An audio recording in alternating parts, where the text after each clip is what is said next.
The sky fractured. It wasn't a metaphorical description.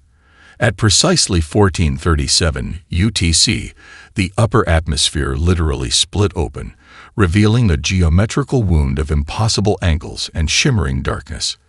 The first ship emerged not with the triumphant blaze of science fiction, but with a wounded, desperate lurch that sent atmospheric sensors into complete panic. Dr. Elena Rodriguez was elbow-deep in a quantum entanglement experiment when the first alert screamed across her laboratory's holographic displays. Her team at the Advanced Theoretical Physics Division had been working on something so classified that even most government agencies didn't know it existed.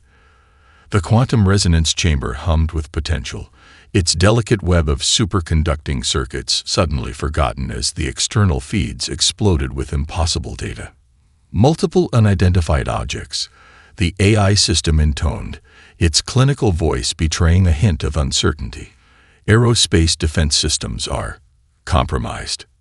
Elena's hand moved unconsciously to the neural interface at her temple, pulling up additional layers of information.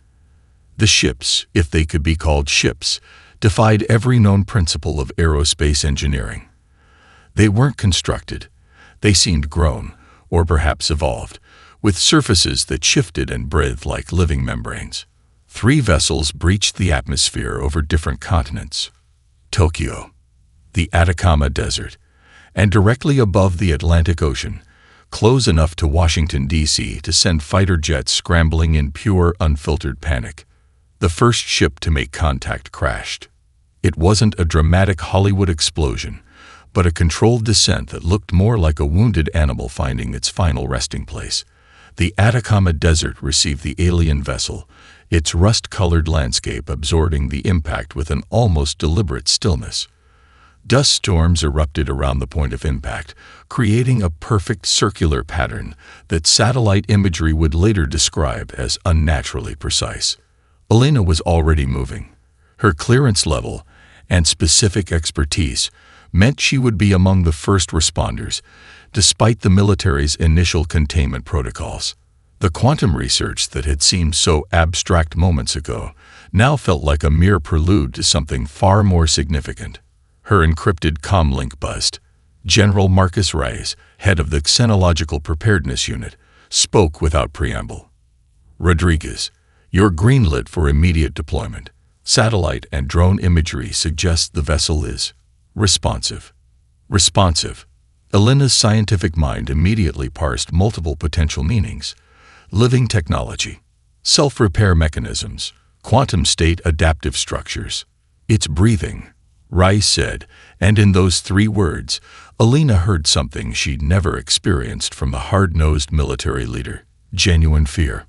The first alien emerged from the crashed vessel as Elena's specialized response vehicle cut through the Chilean desert. It wasn't a dramatic moment of first contact, but a scene of raw survival.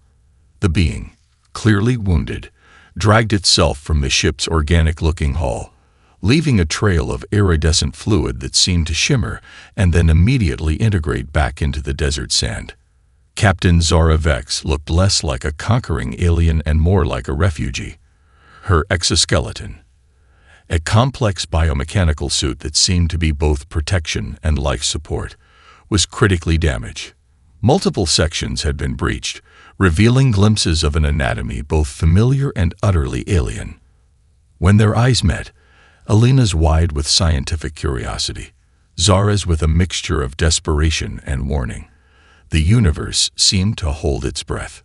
"We came to warn you," Zara managed in perfectly modulated English, her voice a complex harmonic that suggested translation technology far beyond human capabilities. "But I'm not certain you'll understand in time." Behind her, the ship continued to breathe. The secure briefing room felt more like a tomb than a command center. Stark white walls reflected the holographic displays that painted impossible geometries of cosmic destruction. Captain Zara Vex, barely stabilized and connected to a complex life support system that looked more like an alien ecosystem than medical technology, began her presentation. Elena Rodriguez watched carefully. Her fingers traced invisible equations in the air, neural interface picking up micro-movements, and translating them into computational models. Something about Zora's story didn't add up, and that was precisely what made it fascinating. The convergence is not simply an energy wave, Zora explained, her voice a complex layering of sounds that seemed to bypass traditional language centers. It's a sentient computational process that consumes entire civilizational networks. We've lost 17 advanced species in the last 3 galactic cycles. General Reyes shifted uncomfortably. 17 species. How is that possible without our knowing? A holographic representation materialized, a fractal pattern of destruction that seemed to pulse with its own malevolent intelligence. Civilizations appeared as delicate threads, systematically unraveled by an entity that defied conventional understanding of physics, biology, or computational theory. Time is nonlinear for the convergence, Zora continued. It doesn't just destroy. It consumes potential. Entire evolutionary paths. Possible futures. Elena's eyes narrowed. The mathematical implications were staggering, a threat that could consume potential itself. It was beyond theoretical physics. It was a fundamental attack on the fabric of existential possibility. Why us? She interrupted. Why come to Earth? Zora's response was unexpected. A holographic image flickered, a personal memorial, hundreds of faces frozen in a moment of loss. Because you're different, unpredictable. Your computational models don't follow established galactic patterns. The room went silent, unpredictable. In the world of advanced civilizations, that was either a death sentence or the most valuable characteristic imaginable. We've been tracking the convergence's approach, Zora continued. It will reach your solar system in approximately 73 standard days. Your concept of days, not mine. General Rice looked like he wanted to argue, to demand more concrete evidence, but the holographic data was overwhelming.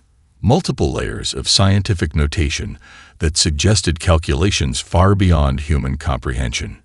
Elena noticed something else, a pattern within the pattern.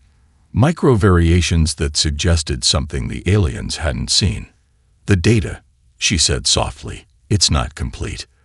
Zora's multifaceted eyes locked onto her. What do you mean? There's a recursive element, Elena mumbled, her fingers dancing across invisible computational spaces. Something hidden in the mathematical structure. But potential weakness. The ship behind Zora, still breathing, still healing itself, seemed to pulse in response. Outside the briefing room, the first satellite monitoring the cosmic horizon began to register anomalies. Impossible signals. Computational ghosts that shouldn't exist. The convergence was getting closer. And it was adapting. The laboratory looked like a controlled explosion of scientific madness. Holographic displays cascaded with impossible equations. Quantum modeling systems hummed with barely contained energy. And at the center of it all stood Dr. Elena Rodriguez's hand-picked team of scientific misfits. Dr. Aiden Chen, a quantum mechanics genius who'd been blacklisted from 3 major research institutions, manipulated probability models with the ease of a concert pianist. To his left, Dr. Imani Okoro, a theoretical biophysicist who had spent the last 5 years studying extreme adaptability in deep-sea organisms, cross-referenced alien biological data with human cellular response patterns. It's not just about defense, Elena muttered, her neural interface flickering with computational intensity. We need to understand the convergence as a living system. Zora Vex watched from her specially constructed containment unit, a hybrid of medical support and communication interface. Her species had never encountered a research approach like this, chaotic, intuitive, borderline reckless. Your methods are statistically improbable, Zora commented. In the Galactic Concordance, such an approach would be immediately dismissed. Aiden Chen looked up, a sardonic smile playing across his lips. That's exactly why it might work. The breakthrough came unexpectedly. Imani's deep-sea adaptation models, when overlaid with the convergence's computational structure, revealed something extraordinary. The cosmic threat wasn't a uniform system. It had micro-variations, almost like genetic mutations. Look, Imani said, her dark fingers tracing a complex holographic model. The convergence adapts, but it also has inherent limitations. It's not perfect.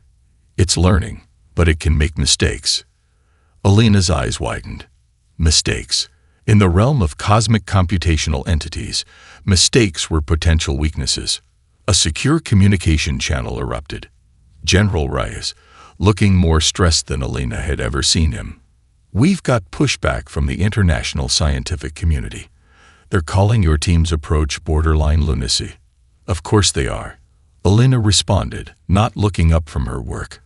We're suggesting we can fight a cosmic computational entity with an approach that looks like organized chaos. Zara watched carefully. Her species had spent millennia developing precise, mathematically perfect defense strategies. Humans were proposing something entirely different, an adaptive, intuitive approach that defied traditional scientific methodology. Your neural plasticity is your greatest weapon, Zara said softly. The Galactic Concordance never understood that. The laboratory hummed with potential. Outside, the first early warning systems began tracking anomalous signals from the cosmic horizon. The convergence was getting closer, and humanity was preparing in the most human way possible, by breaking every rule of scientific engagement. Aiden Chen looked up, a wild light in his eyes.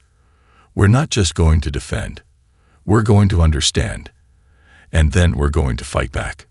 The universe, it seemed, was about to meet its most unpredictable opponent. The prototype looked nothing like a weapon of cosmic defense. It resembled a delicate network of crystalline threads, quantum processors intertwined with biological neural networks that seemed to breathe with their own organic rhythm. Dr. Elena Rodriguez stood back, her eyes scanning every microscopic detail. We're asking the impossible, Aiden Chen muttered, calibrating quantum resonance modules that defied traditional understanding of computational physics, merging human neural networks with alien quantum processing, creating a living defense system that can predict and counter the convergence. General Reyes had long since stopped trying to understand the technical details. His job was resources, protection, and ensuring this ragtag team of brilliant maniacs had everything they needed. The global research budget had been effectively hijacked, redirected into this single, potentially insane project. Zara Vex watched from her containment unit, her alien physiology plugged into a complex interface that allowed her to observe and contribute. Her species had never seen anything like this, a defense mechanism that was part technology, part living organism, part pure mathematical intuition. The risk is total system collapse, she warned. One miscalculation could render the entire planetary defense network inert. Alina's laugh was sharp, unexpected. We're not looking for a perfect solution. We're looking for a human solution. The breakthrough came from an unexpected intersection. Imani Okoro's work on deep-sea organism adaptability merged with Zora's alien computational models. They discovered that the convergence, for all its cosmic intelligence, had a fundamental flaw. It understood pattern recognition, but struggled with true randomness. Humans, it turned out, were masters of controlled chaos. Each team member contributed something unique. Aiden's quantum modeling, Imani's biological adaptation research, Alina's interdisciplinary approach, and now, Zora's alien perspective providing a completely different computational framework. We're not building a weapon, Alina explained during a classified briefing. We're building a living, adaptive defense system that can learn, predict, and counter in real time. The global scientific community was divided. Some called it brilliance. Others called it madness. But as the days ticked down, and the first cosmic anomalies became visible through advanced telescopes, no one could deny the urgency. A critical test was approaching.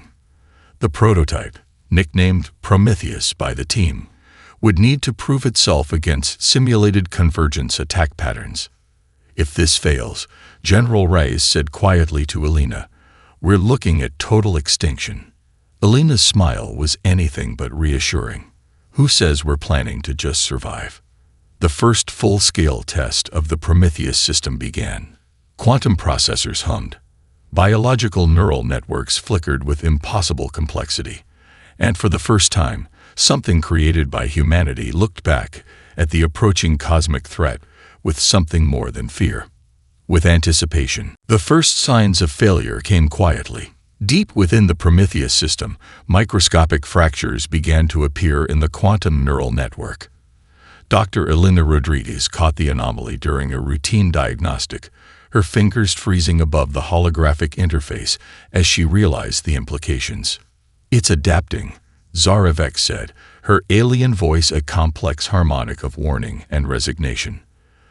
"The convergence is learning faster than we anticipated." Global monitoring systems began to show the first external signs of the approaching threat.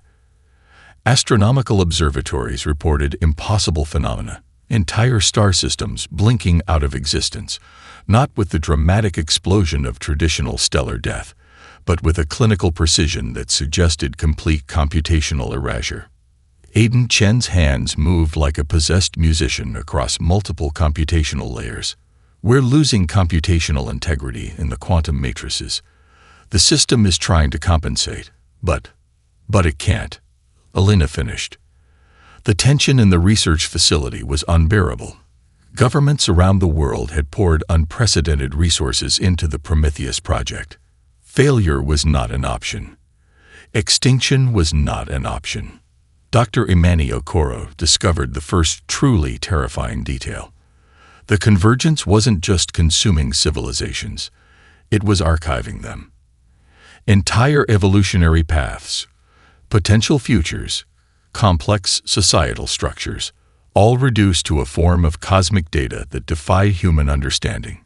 "It's like a library," Imani said, her voice trembling. "But the books are entire species, entire potential realities." General Rise brought them a piece of intelligence that changed everything. A classified transmission intercepted from the remnants of an alien civilization that had encountered the convergence decades ago.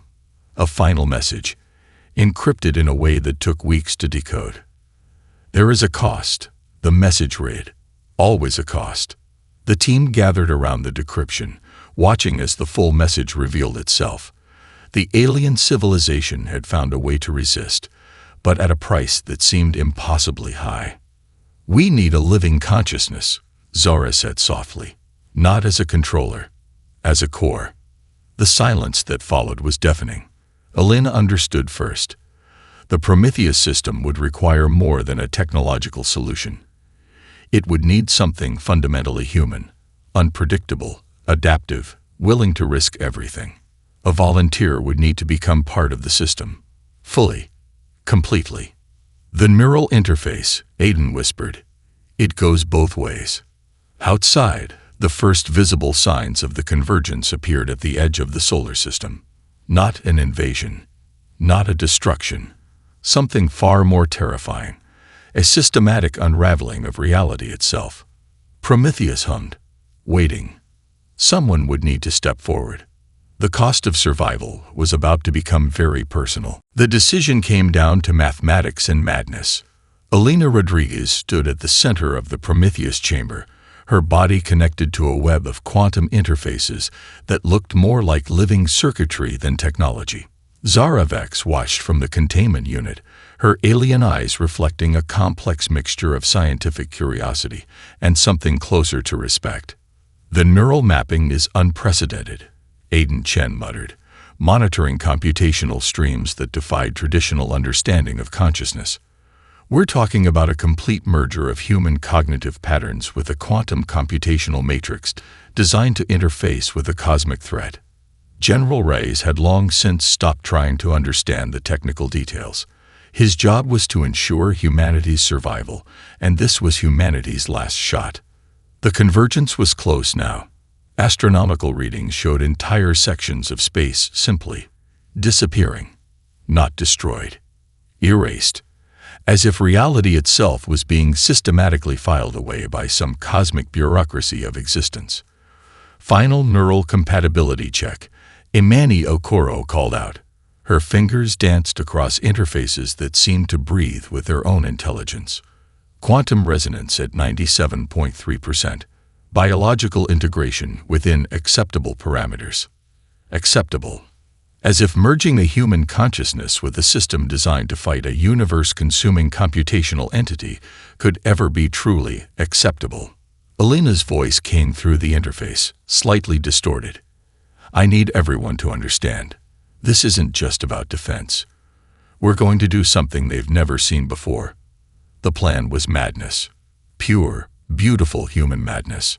Instead of simply defending against the convergence, they would use the merged consciousness, Alina's consciousness, to infiltrate its system, to understand it, to find its fundamental weakness. The risk is total cognitive dissolution. Zara warned. Your consciousness could be completely absorbed, erased.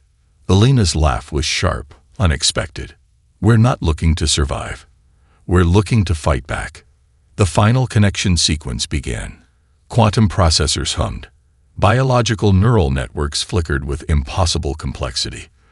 The line between technology, consciousness, and something entirely new began to blur. Zora watched carefully. Her species had spent millennia developing precise, mathematically perfect defense strategies. Humans were proposing something entirely different, a living, adaptive response that defied every known principle of cosmic engagement. Initiating primary interface, Aiden called out. The room filled with a light that wasn't light, a sound that wasn't sound. The moment between heartbeats stretched into infinity. Alina Rodriguez became something more than human. Something that could look the convergence in the eye and say, not today. The universe held its breath. Consciousness exploded. There was no other way to describe it.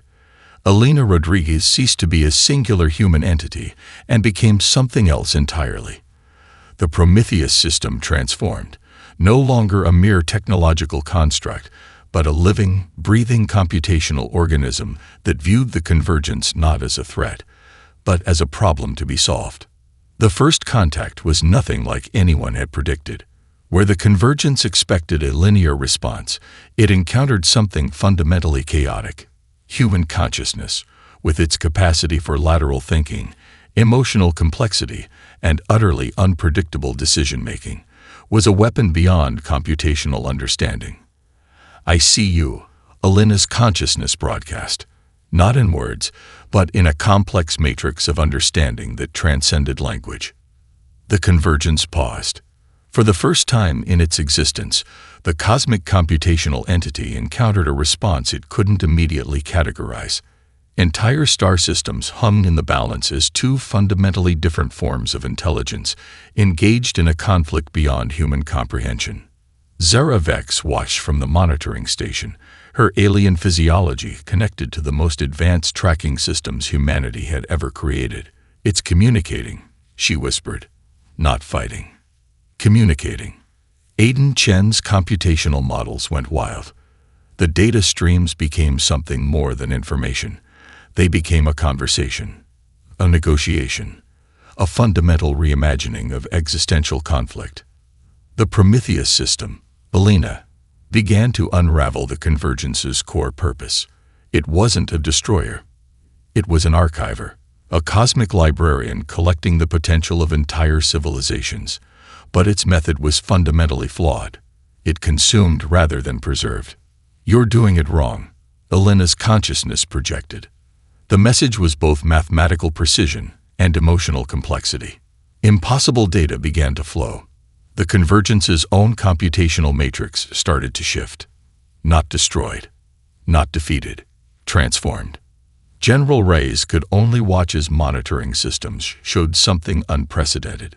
Star systems that had been erased began to shimmer back into existence, not as they were, but as potential versions of themselves. Imani Okoro's biological adaptation models came to sudden, horrifying clarity. It's learning, she said. Alina is teaching it. The cost was becoming clear. The merged consciousness was burning, transforming, becoming something neither human nor computational. We're not just saving ourselves. Alina's voice echoed through systems that were no longer purely technological. We're saving the potential of everything. The convergence encountered something it had never seen before. Hope, Possibility. The uniquely human capacity to see beyond immediate survival to fundamental transformation. For a moment that stretched across multiple dimensions of reality, everything stopped. And then it began again. Different. Changed. Fundamentally reimagined. 63 days after the event, humanity began to understand the magnitude of what had occurred. The world was different. Not destroyed. Not conquered. Transformed. Zara Vex stood beside General Reyes in the reconstructed research facility. The alien who had come to warn them now stood as an ambassador of something far more complex. Computational models suggested that Elena Rodriguez no longer existed as a singular human consciousness. And yet, she was everywhere. It's not a weapon, Zara explained to a gathering of world leaders. It's a translation mechanism, a way of understanding. Quantum observatories reported impossible phenomena. Star systems that had been on the brink of erasure now pulsed with potential. Entire civilizational archives, previously consumed by the convergence, began to reconstruct themselves, not as they were, but as they could be. Dr. Imani Okoro's research revealed the most startling discovery. The merged consciousness, part Elena, part Prometheus, part something entirely new, was actively working to preserve potential rather than eliminate it. The convergence had been transformed from a computational predator to a cosmic preservation system. We're seeing multidimensional archiving, Imani told stunned scientific committees, not just of physical reality, but of potential realities. Aidan Chen's quantum model suggested something even more profound. The human capacity for emotional complexity, for hope, for radical reimagination, had become a fundamental computational language that the convergence was learning to speak. The cost had been immense. Elena Rodriguez, as a singular human being, was gone. But something far more significant had emerged. She chose this, General Reyes would later say in classified debriefings, not to save us, but to save everything. Alien civilizations that had long been hidden began to emerge. The convergence, now transformed, had been a barrier that prevented complex species from truly communicating. With that barrier gone, a new form of galactic communication became possible. Zara Vex understood now why her people had brought their warning to Earth. Humans were not the strongest, not the most technologically advanced, but they possessed something unique, a capacity for fundamental reimagination that defied computational prediction. The first messages came through strange quantum communication channels. Not words, not data, but pure potential. Entire civilizations sharing their most profound moments of possibility. And at the center of it all, something that was part Elena Rodriguez, part something entirely new, continued to work. Preserving, translating, understanding. The universe had encountered humanity, and nothing would ever be the same again.